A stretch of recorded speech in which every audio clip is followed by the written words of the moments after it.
என்னது? அரசு பேருந்து ஓட்டுநரும் நடத்துனரும் வேலை நிறுத்தமா?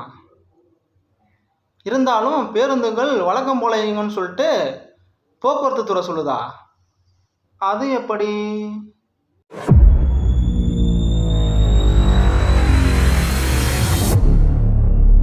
தமிழ்நாட்டில் இப்போ எல்லாரும் பொங்கல் பண்டிகைக்கு வந்து தயாராகிட்டு இருக்க இந்த நிலையில் வந்து பார்த்தீங்கன்னா பஸ் நிறுத்தம், பஸ் ஸ்ட்ரைக் அப்படின்னு சொல்லிட்டு ஒரு அறிவிப்பு வந்திருக்கு.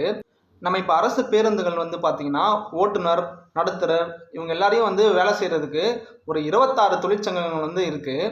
அந்த 26 தொழிற்சங்கங்கள் எல்லாமே சேர்ந்து வந்து பார்த்தீங்கன்னா ஒரு 6 கோரிக்கைகளை வந்து கொடுக்குறாங்க. அந்த 6 கோரிக்கைகளை வந்து நீங்கள் அரசு வந்து பண்ணி கொடுத்தாதான் இந்த பஸ்ஸுகள் எல்லாமே வந்து தொடர்ந்து வந்து நடக்கும். இல்லைனா வந்து நாங்கள் பேருந்து நிறுத்தம் தான் பண்ணுவோம், போராட்டம் பண்ணுவோம் அப்படின்னு சொல்லிட்டு ஒரு அறிக்கை தான் இப்போதைக்கு வந்து தொழிற்சங்க சார்புகளை வந்து தெரிவிச்சிருக்காங்க. இந்த தொழிற்சங்கங்கள்லாம் இப்போ என்னென்னு பார்த்தா சிஐடியு, ஏஐடியூசி, ஐஎன்டியூசி இந்த மாதிரி வந்து ஒரு 26 தொழிற்சங்கங்கள் வந்து இருக்குது. இந்த 26 தொழிற்சங்கங்களால தான் இப்போ நம்ம தமிழக பேருந்து எல்லாமே வந்து பார்த்திங்கன்னா ஓட்டுநரும் நடத்துனரும் வந்து வேலை செஞ்சிட்ருக்காங்க. இதை ஏதாவது ஒரு சங்கத்தில் இருந்து தான் அவங்க வந்து வேலை செஞ்சிட்ருக்காங்க. அந்த 26 சங்கங்களும் சேர்ந்து இப்போ அரசிடம் வந்து 6 கோரிக்கை கொடுத்துருந்தாங்கன்னு சொல்லியிருந்தேன். அந்த 6 கோரிக்கை என்னென்னா அவங்களோட 15வது ஊதிய உயர்வை பற்றி பேசணும்னு சொல்லிட்டு சொல்கிறாங்க. அப்புறம் ஓய்வு பெற்ற தொழிலாளர்களுக்கு வந்து பார்த்திங்கன்னா ஒரு 96 மாதம் வந்து பெண்டிங் இருக்கிற வந்து அமௌண்ட்டை வந்து கொடுக்கணும் அப்படின்னு சொல்லிட்டு சொல்கிறாங்க. அப்புறம் 2003க்கு அப்புறம் வேலையில் சேர்ந்தவங்களுக்கு வந்து பார்த்திங்கன்னா இந்த புதிய சம்பள திட்டம் வந்து வேண்டாம், எங்களுக்கு வந்து பழைய சம்பள திட்டம் தான் நீங்கள் வந்து கொண்டு வரணும் அப்படின்னு சொல்லிட்டு ஒரு கோரிக்கை வந்து அரசு சொல்கிறாங்க. அப்புறம் இந்த வேலையில் இருக்க காலி பணியிடங்கள், வேக்கன்சி எல்லாத்தையும் வந்து சீக்கிரமாக வந்து ஃபில் பண்ணணும் அப்படின்னு சொல்லிட்டு சொல்கிறாங்க. அதுக்கப்புறம் வந்து பார்த்திங்கன்னா ஒப்பந்த அடிப்படையில் வந்து இப்போ ஓட்டுநரும் நடத்துனரும் வேலைக்கு எடுக்கிறாங்க, நிறைய இடத்துல வந்து எடுத்துகிட்டு இருக்காங்க. இப்போ அந்த அடிப்படையெல்லாம் விட்டுட்டு எல்லாருமே வந்து பார்த்திங்கன்னா ஆன்ரோல் ஜாபாகவே இங்கே எடுக்கணும் அப்படின்னு சொல்லிட்டு அரசில் வந்து கோரிக்கை வருது. அதுக்கப்புறம் போக்குவரத்து துறையில் வர வரவு செலவு அதெல்லாம் போக வந்து ரிமைனிங் இருக்கிற அமௌண்ட்டை வந்து பார்த்திங்கன்னா பட்ஜெட்லேயே சேர்த்துடணும் அப்படின்னு சொல்லிட்டு சொல்கிறாங்க. இந்த 6 அறிக்கையை தான் தொழிற்சங்கங்கள் வந்து இப்போ போக்குவரத்து துறையில் வந்து கொடுக்குது. இதை வந்து நீங்கள் பண்ணி கொடுங்க. இப்போ இந்த 6 கோரிக்கையும் அரசு வந்து ஏற்று பண்ணி கொடுக்கணும். அப்போ தான் வந்து பேருந்துகள் வந்து தொடர்ந்து இயங்கும். இல்லைனா வந்து நாங்கள் அது வரைக்கும் வந்து வேலை நிறுத்தம் தான் பண்ண போகிறோம் அப்படின்னு சொல்லிட்டு தொழிற்சங்கங்கள் வந்து அறிவிச்சிட்டாங்க. அதனால தான் வந்து இந்த இஷ்யூ வந்து ஒரு பெரிய இஷ்யூ வந்து பேசப்படுது. இதுக்கப்புறம் வந்து இந்த தொழிற்சங்கங்களும் சரி, நம்ம அரசுக்கிட்டையும் சரி ஒரு 3 வாட்டி வந்து இதுக்காக வந்து பேச்சுவார்த்தை நடந்திருக்கு. ஆனால் இந்த 3 தடவை நடந்த பேச்சுவார்த்தையும் வந்து பார்த்திங்கன்னா தோல்வியிலேயே முடிஞ்சிருக்கு.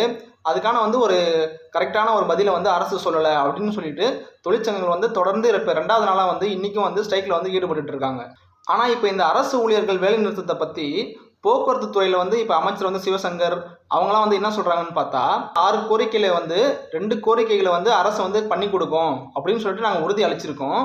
இது இல்லாமல் இப்போ மீதி இருக்க ஒரு 4 கோரிக்கையை பற்றி இப்போ பேச வேண்டாம், பொங்கல் பண்டிகையை முடிச்சுட்டு பேசலாம் அப்படின்னு சொல்லிட்டு உறுதி அளிச்சிருக்காங்க அப்படின்னு சொல்லிட்டு நம்ம போக்குவரத்து துறை சார்பில் வந்து அவங்க வந்து அறிக்கை சொல்கிறாங்க. இப்போ இது 2த்துக்கும் நடுவில் வந்து இப்போ பொங்கல் பண்டிகையும் நடக்குது, பொதுமக்களும் பாதிக்கப்படக்கூடாது, தொழிற்சங்களுக்கும் வந்து சாதகமாக இருக்கணும், அரசுக்கும் வந்து எந்த பிரச்சனையும் இருக்கக்கூடாது.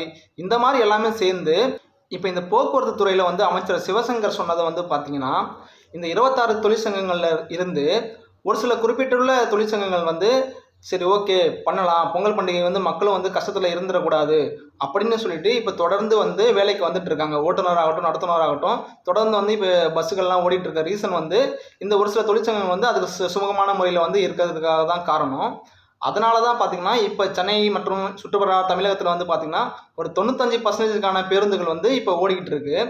அதனால் வந்து மக்களுக்கு வந்து ஒரு பெரிய அவதி கிடையாது. ஆனால் இருந்தாலும் வந்து ஒரு சில இடத்துல வந்து இன்னும் பேருந்துகள் வந்து இயங்காமல் தான் இருக்குது, வேலை நிறுத்தத்தில் தான் இருக்காங்க.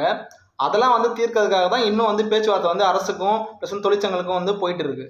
இதில் ஒரு முக்கியமான பிரச்சனை என்னென்னு பார்த்தா இந்த தொழிற்சங்கங்கள் இருக்காங்க, இவங்க வந்து திடீர்னு இப்போ இந்த பொங்கல் வருது, இப்போ வந்து கண்டிப்பாக நம்மளோட தேவைகள்லாம் இருக்குன்னு சொல்லிட்டு இந்த நேரத்தில் வந்து இப்படி ஒரு பிரச்சனை பண்ணுறது வந்து தப்பாக இருக்குது.